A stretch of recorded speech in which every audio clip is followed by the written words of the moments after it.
ایک بار شادی کے بعد پہلی بار میکے آئی بیٹی جب واپس سسرال جانے لگی تو ماں باپ نے اسے بہت سے تحفے دیے۔ اس میں باپ نے بیٹی کو ایک اگربتی کا پیکٹ بھی دیا اور اس نے کہا کہ بیٹی تم جب بھی نماز پڑھو یا دعا کرو تو اس اگربتی کو ضرور جلا لینا۔ جیسے ہی وہ سسرال پہنچی تو ساس نے بہو کے گھر سے آئے تحفوں کو حسد بھری نگاہ سے دیکھا اور جب اس کی نظر اگربتی کے پیکٹ پر پڑی تو من ہی من میں ہنسنے لگی کہ بھلا کون سا باپ اپنی بیٹی کو تحفے میں اگربتی کا پیکٹ دیتا ہے۔ صبح جب بیٹی نماز کے لیے اٹھی تو اس نے باپ کے دیے ہوئے اگربتی کے پیکٹ کو کھولا تو اس میں سے ایک خط نکلا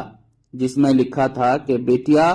یہ اگربتی خود تو جلتی ہے لیکن اپنے مہک سے پورے گھر کو مہکا دیتی ہے۔ ہو سکتا ہے تم کبھی اپنے شوہر سے روٹھ جاؤ یا کسی بات پر ساس سسر سے ناراض ہو جاؤ، دیور یا نند کی کوئی بات تمہیں بری لگ جائے تو تم میری دی ہوئی اس نصیحت کو یاد رکھنا، اس اگربتی کی طرح جلنا۔ جیسے اگربتی خود جل کر مہک سے دوسروں کو تر و تازہ رکھتی ہے، ان کو سکون دیتا ہے، ٹھیک اسی طرح بیٹی تم بھی سہ جانا، اپنے سسرال کو میکا سمجھ کر اپنے اچھے رویے اور خوش اخلاقی سے ان کے گھر کی سکون کی وجہ بن جانا۔ یہ پڑھ کر بیٹی پھوٹ کر رونے لگی تو اس کا شوہر اور ساس سسر بھی وہاں سب کے سب پہنچ گئے۔ ساس نے بہو کو رونے کی وجہ پوچھی تو بہو نے وہ خط اپنے شوہر کو دے دی۔ جب شوہر نے خط کو پڑھا تو سب کی آنکھوں میں آنسو آ گئے۔ ساس نے اپنی بہو کو گلے سے لگا لیا اور اپنے بیٹے سے کہا کہ اس خط کو فریم کرا لاؤ،